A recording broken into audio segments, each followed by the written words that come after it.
Welcome back. You're watching Business Morning on Channels Television. This is a developing story. Rescue operations are currently ongoing at the scene of a building collapse where that's a five-story building collapse at Chisco bus stop in Lekki Phase 1 area of Lagos State. According to the spokesperson for the National Emergency Management Agency Southwest Zone, Ibrahim Farinloye, about 4 people have died while 6 others have been rescued. As I said, rescue operations are still ongoing at the scene, and if you're not working with the rescue agencies, please stay out of the way and allow them to their jobs. You can volunteer, however, but please do that in a way that will not disrupt activities already ongoing.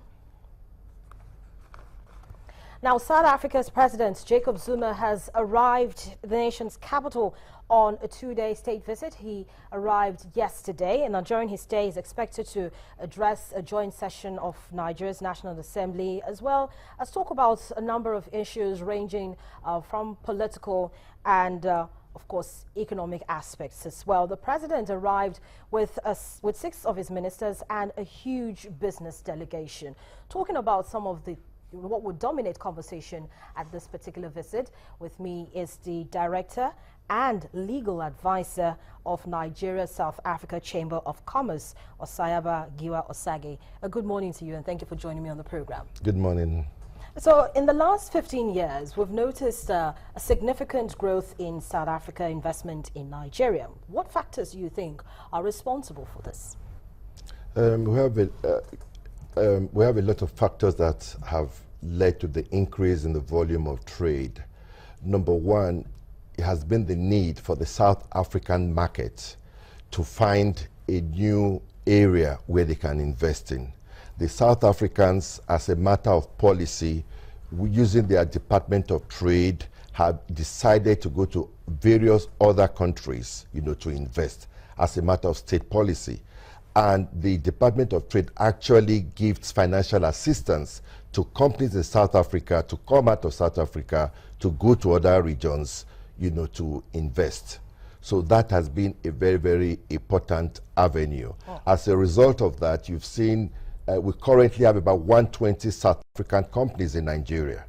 We have the MTNs, we have the Stanbic Bank, we have DSTV, we have the construction companies, and South Africa, we have ShopRite, we have South African companies covering all segments of our economy. So I'll come back to that, because we're seeing a steady rise of that. So I'll come back to how many Nigerian companies do we see on the other side of the plateau. Yes. We'll get back to that. Okay. But this particular visit by President Jacob Zuma is the first since President Muhammadu Buhari was sworn in and started his administration. What do you make of it? Why do you think that there's been this lukewarm relation between Pretoria and Abuja? The lukewarm relationship is based on the fact that in some cases we are competitors, South Africa and Nigeria. In some cases, we try to collaborate. The critical thing is, who is the #1 voice for Africa? But the leaders of the 2 countries have to come together. Don't worry about #1 position. Think more on how you can collaborate. A good example is the relationship between the United States and the United Kingdom. Traditionally, you see United Kingdom coming behind United States, collaborating. The United States government and the UK government, they see themselves as special partners. So Nigeria and South Africa have to graduate to that level where our own president and their president must develop a special relationship. Under President Obasanjo and President Mbeki, they had such a special relationship. Vice President Atiku and current President Zuma were very, very, very personal friends. So if you have that close relationship at the presidential level, it filters down to the rest of the society. Rest of the society, meaning that the sectors of the economy that we're trying to grow. Well, you mentioned that there are about 120 growing South African companies here in Nigeria. How many do we have in South Africa? We don't have too many in South Africa. Can we put a number to it? Because we seem to have a number for the South African companies here in Nigeria, which are growing every day. The problem we have is that you have large, medium-sized to large multinationals from South Africa coming to Nigeria.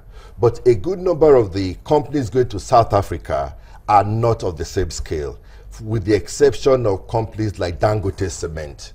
You know, you have Dangote Cement, you have, First Bank, I think maybe it's a representative office, Union Bank is also there, Philip Consulting is also there. You know, you have some Nigerian companies, the newspaper organizations are also there.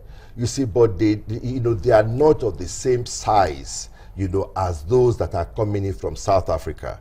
And I believe we should have a conscious policy whereby companies are encouraged, to go to other countries.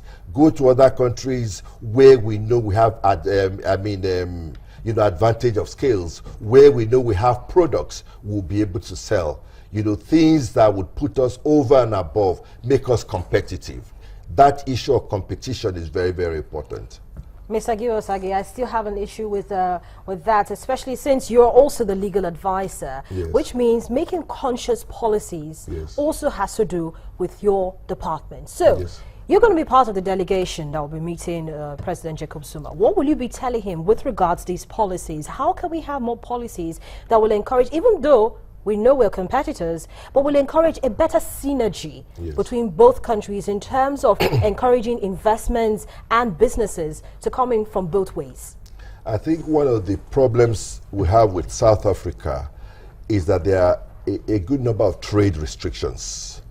Trade restrictions within the country, permits that you need to have in place in order for you, to be able to do business in South Africa. And also, they have major foreign exchange restrictions. If you import capital into South Africa, to do business, when you want to repatriate it out of the country, you have to go through the Reserve Bank. And the procedure under the Reserve Bank is more complicated, more complex, than what we have in Nigeria. You see, but I believe, their own restrictions. Their laws have to be relaxed, and you know very well, theirs is a more developed economy. So, being a more developed economy, it's more difficult for you to penetrate into a more developed economy. Now that the president is visiting Nigeria's president, one of the issues that a lot of investors are hoping, Nigerian public as well, hoping that they'll be talking about, is this fine that was imposed by the NCC on MTN Group. Yes. How do you think this visit is a platform to seek a diplomatic intervention? Yes, I think it's a platform to seek diplomatic intervention. The total revenue from MTN some years back was higher than that of all the Nigerian banks put together. MTN is a huge institution in Nigeria that has come to stay.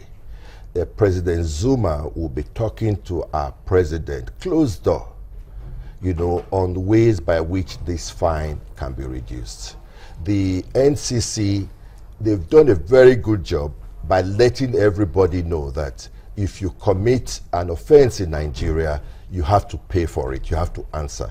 But having made that point, let's look for a business solution that will not drive away all our investors as a result of this. The number one, you've made the point. And MTN has agreed, they've admitted that they committed an offense. They have also paid a deposit of 50 billion naira towards final settlement. So it's now for the two presidents drinking coffee to come together and say, okay, look, my friend, why not pay an extra 100 billion or 150 billion and let's close this.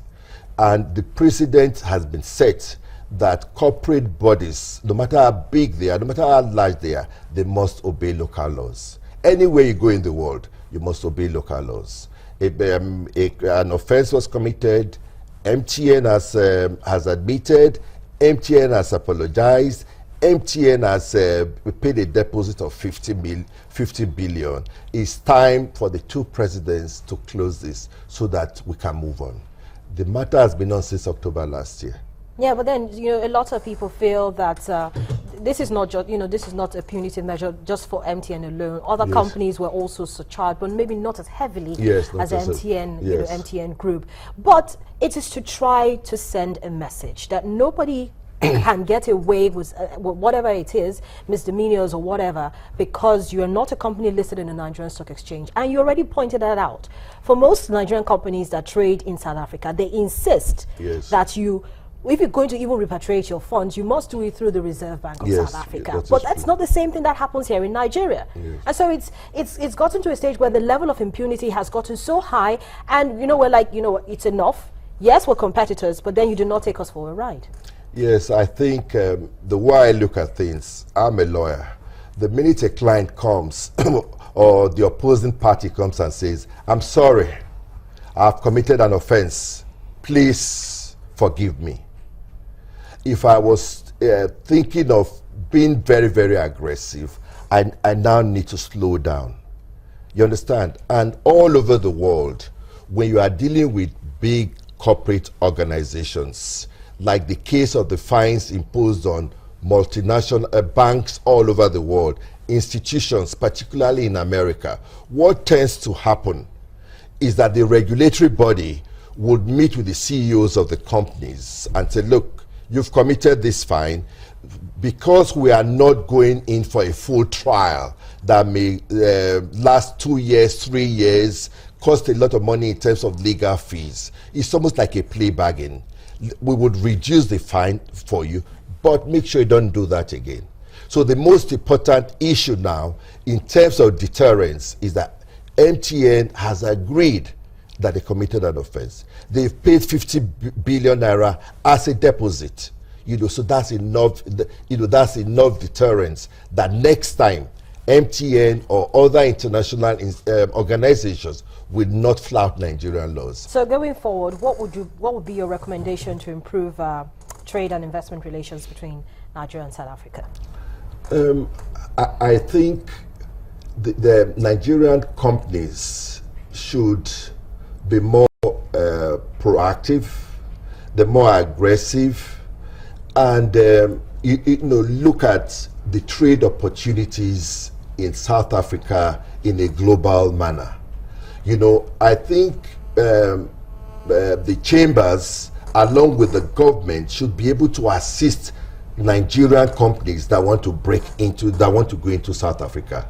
The South African Department of Trade, the American Commercial Department, they encourage their local investors. They take them, they hold their hands, take them to foreign countries and assist them in with trade opportunities, setting up relationships, and also speaking to government bodies, government institutions on behalf of their nationals. So that is what we need to do in Nigeria. And that's what your chamber needs to do. That's what the chamber is doing, but the federal government also needs to do more about that. So it's a joint collaboration. Yes, it's a joint collaboration. It has to be a very conscious effort. It's not enough, visiting so many countries at the same time. Before you go somewhere, what is your strategy? What do you want to achieve? And at the end of a trip, what do you, what is the result? So the government should work very closely with the big companies and assist them to break into other markets. Mr. Giwa Osage, I know I will have this conversation with you again. If it's not in the short term, is it the medium or long term? For us to know how many more Nigerian companies, based on what you very passionately said this morning, are going to be taking their business to the other side of the plateau. Are we going to see as much as we're seeing on this side? And if this structured diplomacy between both presidents actually works out. But thank you for coming on the program this morning. Thank you very much. Osayaba Giwa Osage is the Director and Legal Advisor, Nigeria South Africa Chamber of Commerce. Business Morning continues in just a moment. We'll come back and we'll talk about what's going on at the Nigerian Stock Exchange. The market is already set in continuous trade. We'll talk to Rotimi Fakaejo to get a feel of where the market is at the moment. Stay with us.